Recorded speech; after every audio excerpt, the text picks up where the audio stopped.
नमस्कार, मी डॉक्टर प्रवीण सांगवीकर, ग्रामीण रुग्णालय बार्शी. मी दंतशल्य चिकित्सक म्हणून सेवा देत आहे.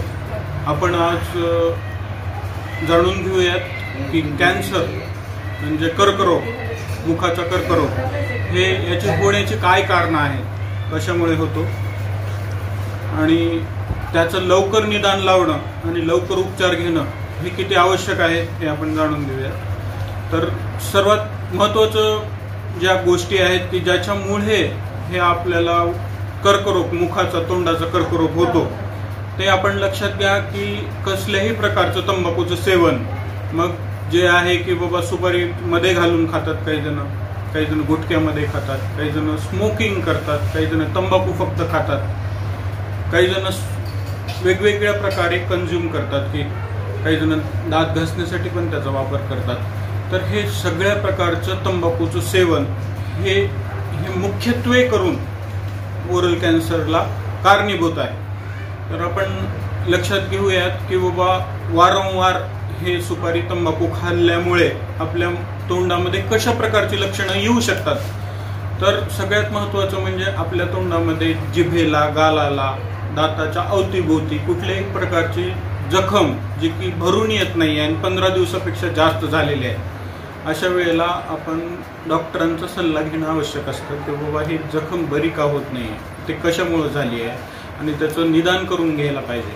तर कुठल्याही प्रकारची जखम आहे आणि जी भरून येत नाही आहे तर ते डॉक्टरांना भेटणं गरजेचं आहे. दुसरं लक्षण आहे की होत नाही आहे, सुपारी खाऊन खाऊन तोंड आखडलं आहे आणि त्याला फायब्रोसिस म्हणतो आपण, ओरल सबम्युकस फायब्रोसिस.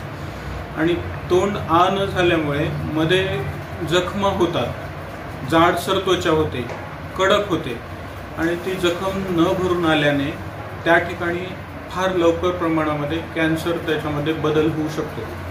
आणि याच्यानंतर मी काही गोष्टी सांगतो की बाबा हिरड्याच्या अवतीभोवती सूज येणे, लालपणा येणे आणि पांढरा चट्टा येणे आणि त्यामधून रक्तपू वारंवार येणे, तर हे पण लक्षण असू शकतं. याच्याशिवाय बोलताना स्पष्टपणे न येणे, हे घशाच्या, टाळूचा, स्वरयंत्राचा म्हणजे उच्चाराचं जे फ्रिक्वेन्सी आहे ते प्रॉपरली येत नाही, गिळता येत नाही, तेव्हा पण डॉक्टरांना भेटायचं की बाबा हे झाले मुख्यत्वे करून तोंडाची लक्षणे. यानंतर आपण एखाद्या व्यक्तीला जर तोंडाच्या कॅन्सरचं निदान झालं प्राथमिक स्वरूपात, तर त्याचा इलाज होऊ शकतो का?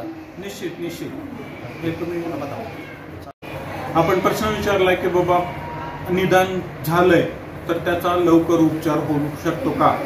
तर हे आपण सगळ्यात महत्त्वाचं हे लक्षात घ्या की जेव्हा केव्हा आपण तुकडा तपासतो, म्हणजे बायोप्सी घेऊन निदान होतं की बाबा आपल्याला मुख कर्करोग किंवा इतर प्रकारचा कुठलाही कर्करोग झालाय, कॅन्सर झालाय, तर सगळ्यात पहिल्यांदा मानसिकता सांभाळणं फार गरजेचं आहे की बाबा ह्याच्यावर उपचार आहेत आधुनिक पद्धतीनं. असं तुम्ही खूप जणांचा आपल्या वातावरणामध्येच आसपास पाहताय की बाबा ह्याला 10 वर्षापासून त्यानं ट्रीटमेंट केली आणि आता तो निरोगी आयुष्य जगतोय. तर याला उपचार, समूळ उच्चाटन, हे जे कॅन्सर ऊती आहेत, जंतू आहेत, ते शरीरातून लवकरात लवकर काढून टाकणं हे सगळ्यात महत्त्वाचा उपाय आहे. त्याच्यामध्ये 3 प्रकारच्या ट्रीटमेंट्स आहेत. आपल्याला माहिती आहे की बाबा जो भाग आपला कॅन्सरनं ग्रासित आहे त्याचं अवतीभोवतीची त्वचा आणि पेशी लवकरात लवकर शरीराच्या बाहेर काढणे. त्यानंतर काही वेळेला आपण क्षकिरणांचा मारा करून ते कॅन्सरचे पेशी आहेत ते मारू शकतो. काही वेळेला किमोथेरपी म्हणजे इंजेक्शन्स वेगवेगळ्या प्रकारे देऊन, औषधोपचार करून ते जंतू मारू शकतो किंवा त्या ऊती मारू शकतो. तर ह्या वेगवेगळ्या प्रकारच्या ट्रीटमेंट्स आहेत आणि ह्याचं निश्चित स्वरूपात जर काही लवकर स्टेज म्हणजे त्याचे जे टप्पे आहेत, लवकर प्राथमिक टप्प्यामध्ये, द्वितीय टप्प्यामध्ये, तृतीय टप्प्यामध्ये ह्याच्या निश्चित स्वरूपाच्या चांगल्या ट्रीटमेंट्स आहेत. आणि तुम्हाला माहिती आहे की बार्शीमध्ये बऱ्याच कालावधीपासून कॅन्सर हॉस्पिटल आहे, त्याची चांगली ट्रीटमेंट आहे. तसंच इतर ठिकाणी पण. तर सगळ्यात महत्त्वाचं आपण हे लक्षात घ्या की ट्रीटमेंट्स करून घ्यायच्या आहेत आणि निरोगी आयुष्य जगायचं आहे, आपली मानसिकता सुदृढ ठेवायची आहे. इतरांना जर झालं असेल तर त्यांना पण काउन्सिलिंग करून सांगायचं की घाबरून जाऊ नका, याच्यावर उपचार आहेत आणि चांगल्या ठोस प्रकारचे उपचार आहेत. मला हीच विनंती सगळ्यांना करायची आहे की अगोदर निदान करून घ्यायचं. जर नसेल तर well and good, you are fine. पण जर त्याच्यामध्ये जर तुम्ही पॉझिटिव्ह आढळला तर तरीसुद्धा आपण घाबरून जायचं नाही, त्याला मात करायचा आहे. आपली मानसिकता अशी बलवान ठेवायची की आपण त्याच्यातून वर येऊ शकतो, वाचू शकतो.